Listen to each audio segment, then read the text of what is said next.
Muntazam A1, A2, A20, 20 burchak berilgan. Demak, bizga aytilyapti, mana o'ng tomonimizda chizma ko'rinib turibdi. Burchak A1, A9, A12 ni toping deyapti. Demak, mana bu yerdagi bizga alfa deb olaylik. Demak, alfani toping deyapti. Demak, alfaning qiymatini toping.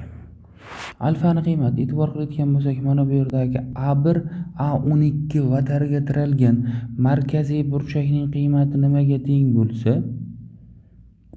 ya'ni markaziy burchakning qiymati nimaga teng bo'lsa, shuni yarmiga teng bo'ladi. Bu ichki chizilgan bu shu bitta vatarga tiralgan markaziy burchak va bitta vatarga tiralgan ichki burchak. Demak, bu alfa bo'lsa, bu 2 alfaga teng bo'ladi.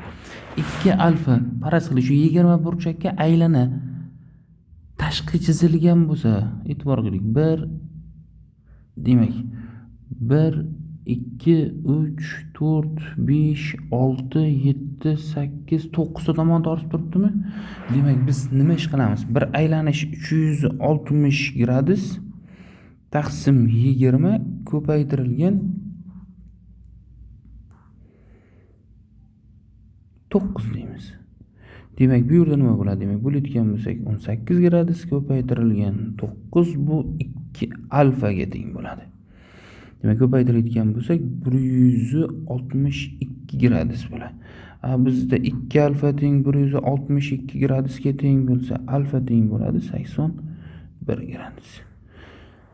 Demak, A savolning javobi 81 gradusga teng bo'lar ekan. Keyingisi 20 burchakka tashqi chizilgan aylananing radiusi ildiz 5 plus 1 ga teng bo'lsa, 20 burchakning qiymatini toping deyapti. Demak, mana bu burchagimiz 18 gradusga teng bo'ladi. Demak, shu 3 burchaklardan bu yerda 20 ta bor. Demak, S 20 burchakni yuzini topish uchun 20 ko'paytirilgan 1 taqsim 2 ko'paytirilgan radius ko'paytirilgan sinus 18 gradus. Demak, S 20 teng bo'ladi. Bu bilan qisqarayotgan bo'lsa, demak 10 ko'paytirilgan radiusning kvadrati ko'paytirilgan, demak sinus 18 gradus.